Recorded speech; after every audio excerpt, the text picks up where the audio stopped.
死なないために死ぬほど準備することなんて絵に秘めあらたことでしょう。光栄だけど買いかぶりっすよ。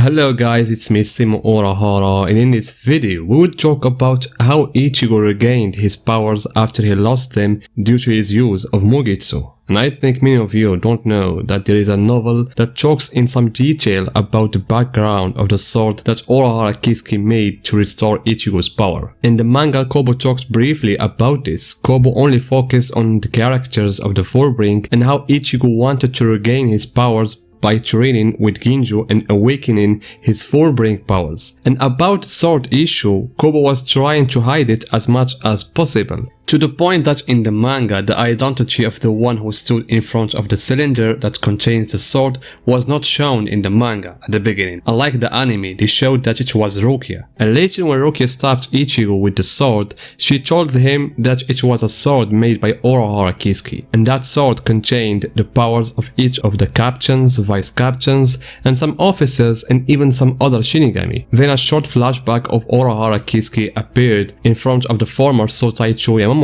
ordering the captains to put their power inside the sword. And so the story was in the manga in a nutshell, but the novel, it tells us many important details about this incident. And unfortunately, the novel was released after the anime stopped, and I still remember that it was published at the same time with the volume 56. Therefore, there was no way to see this novel in the form of an episode. Otherwise, it would have been a good thing to see those details in the anime. Anyway, I will try to give you the most important events of the novel, and I'm sure you will like it. So, the events of the novel begins 5 months after the end of the battle of Ichigo and Aizen Sasuke. The beginning of the novel tells us about the situation of some characters after those 5 months. For example, Inoue Orihime has started working in a sweet shop. Shadow enters a boxing club. Yuryu takes Ichigo's mission to protect the city of Karakura town. What about our man, Ichigo Kurosaki? Ichigo, who lost his power and so he was no longer able to see the souls. The souls he had seen since his childhood. The souls he used to help them and erase their loneliness. Now, he does not see anything from that world. Ichigo thought that this is what he wanted, to be a normal human, has no contact with the Soul Society and the Shinigami. And this is the idea that he was trying to tell to those around him, and among them was Inoue Orihime. However, Inoue Orihime, behind his smile, she saw something of sadness. She knows, and he knows, that this is not what he wants. Deep in his heart, Ichigo has always wanted to become stronger and stronger in order to protect those around him. But now, he is alone. He lost all those ties with the Shinigami, and especially with Rukia, the one who once made him a Shinigami by giving him her power, and taught him how to be one of them. All those fights, all those adventures, now they are just memories, and he can't even remember them clearly. Inoue Orihime, she felt all this, and seeing Ichigo in that situation had hurt her heart, so she decided to go to the Soul Society and ask Rukia Kuchiki for help. And that's what happened. She went to Serity and met Rukia. And as you can see in this sketch that Kobo drew, we see Rukia with her new look after she became the vice captain of the 13th division. And Inoue Orihime with expressions of sadness as she tells her what happened to Ichigo. She told her that she didn't know what to do. Orihime had previously tried to use her power to restore Ichigo Shinigami's power, but it didn't work. So she is helpless now. But Rukia told her that she wouldn't let things to be like this, that she would find a solution and that Ichigo's Shinigami power would return. And after Orihime returned to the real world, Rukia also went there. And when she arrived to Karakura town, she had mixed feelings and memories. Her first meeting with Ichigo was in this city, and in that street she gave him her power. And all these events that she lived in that city, she remembered them as she moved in between the streets of Karakura town, heading to a place that you know very well. Yes, Urahara Kizuki shop. When Rukia has arrived, she had found Hyuri arguing with Urahara Kizuki about something, and the reason for Hyuri being there was at the request of Urahara Kizuki. So he asked her to work for him as an additional employee, and this is something that Hyuri completely refused. And so after Hyuri went out of the shop, Urahara met Rukia, and he told her about why he wanted to hire Hiyori. Is that after the end of the battle against Aizen and the emergence of the full truth about what happened 100 years ago, and he and Yurichi as well as Taisai were acquainted. Plus, his participation in defeating Aizen Sasuke made his fame grow within the city, so that all the officers who come on a missions to Karakura town come to Urahara's shop in order to buy some spiritual collectibles.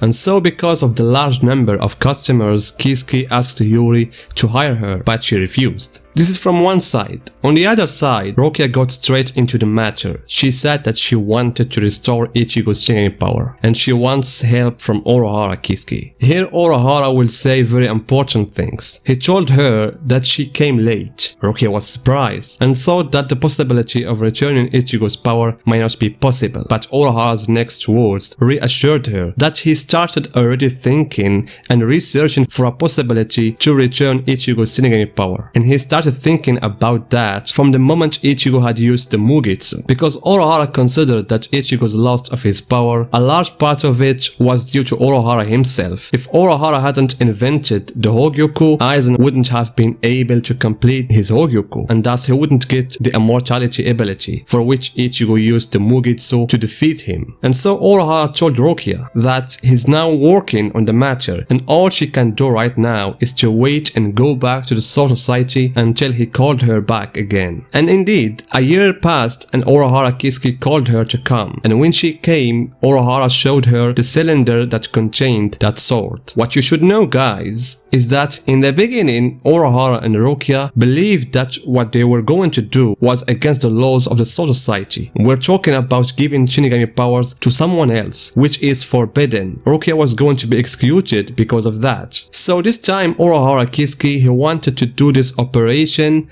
in extreme secrecy. Rukia wondered how his sword would restore Ichigo's power. Urahara told her that he will put spiritual powers inside it, and through which he will transfer those powers to Ichigo's body, and thus his powers return. Here Rukia will ask two important questions, namely, Rukia knows that a Shinigami spiritual power is like a fingerprint. Therefore, it is forbidden for a Shinigami to share their power with another person, because when you give your spiritual powers to someone else, it's like giving them your own identity. Plus, the idea of mixing two spiritual powers or more in one object is not possible. The Soul Society has no such technology to do something like this, but Urahara Kisuke came up with a genius solution to this problem. He said that the sword will be like the rings that are found in a tree. Each ring will contain the spiritual power of a specific Shinigami, and so the sword will contain several spiritual powers separated from each other. Urahara Kisuke told Rukia that this sword was designed based on Isshin's Zanpakuto ingots, because the Zanpakuto of Isshin and Ichigo are very similar. But before going through all of this, Urahara had to ask for a permission from Isshin. At first, Isshin told Urahara that he needs some time to think about this, because he didn't want his son to be involved again in battles, etc. However, when Ishida Yuri was injured by Ginjo in Tsukushima, and he saw his son in a state of powerless because he couldn't protect his friends,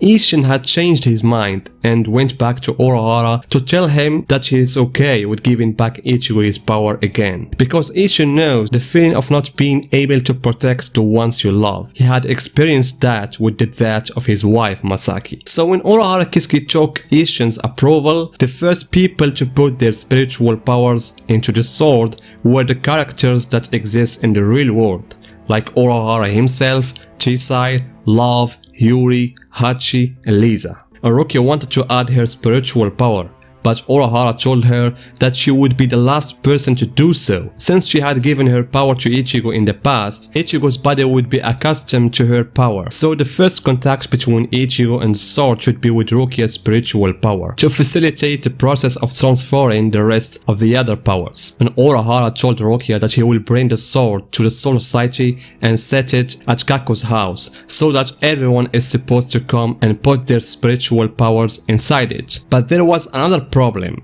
how to deliver this message to the Shinigami who are okay to give their powers in order to help Ichigo restore his powers. If Rukia used the butterflies of hell or her spiritual phone to transmit the message to everyone, the Technical Institute of 12 Squad will know about that, because the Technical Institute monitor all the communications that pass between the Shinigami, and any suspicious communications is confirmed and it violates the laws of the Soul Society. It is sent to the chief of the institute, who is Mayuri, who is in turn at his own judgment submits his report to the Sotaicho Yamamoto. But Urahara Kisuke had prepared in advance for this problem, so that he used his own computers to hack into the system of the Technical Institute in order to facilitate Rukia's process of sending the message to everyone she knows without being detected. Thus, the process has become clear. Rukia will go back to Serichi and try to deliver the message to the closest people to her, and Urahara will be waiting for her at Kaku's house. And here I must clarify something, guys. Rukia knew that the captions is difficult for them to accept what was stated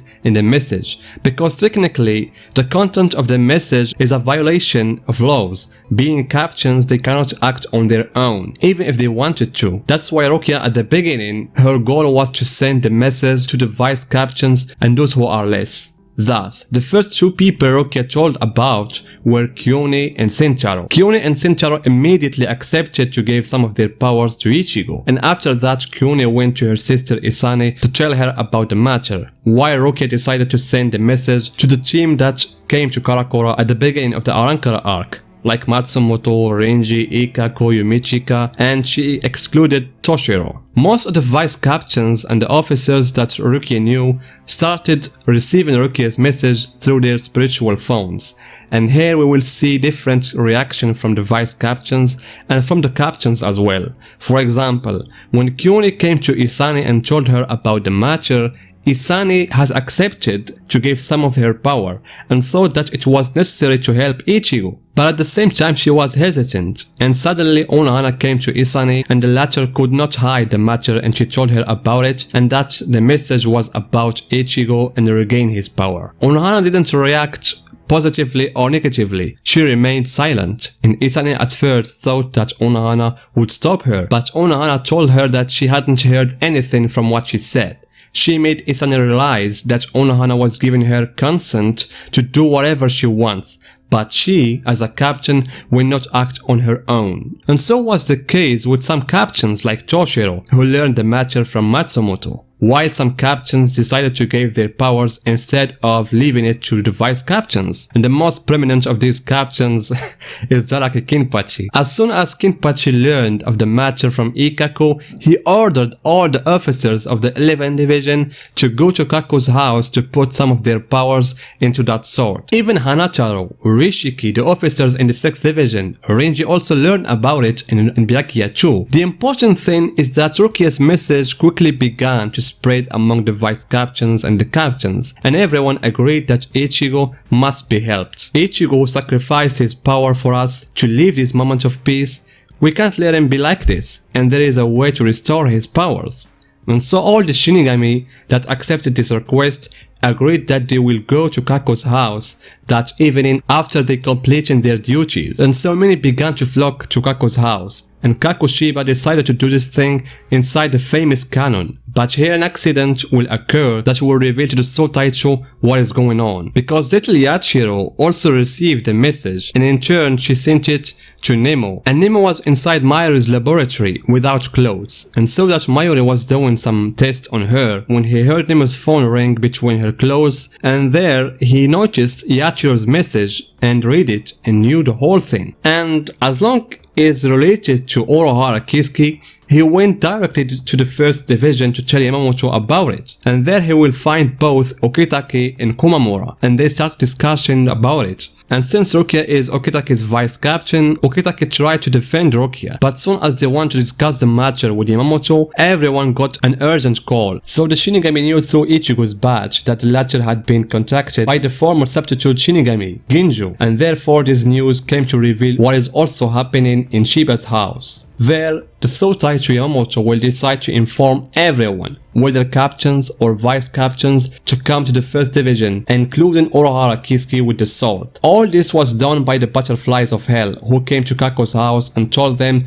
this breaking news. And after that, and what happened, we have seen it either in the manga or the anime. Yamato ordered all the captains to put their power into the sword, and that was the end of the novel. And so guys, as I told you at the beginning, I wish if we had the chance to see these events of the novel in the anime, right after Ichigo got his powers back. It would have given us better visions of what happened. So guys, what do you think? Tell me your opinion, and I hope you enjoyed watching this video, and see you guys in my next video.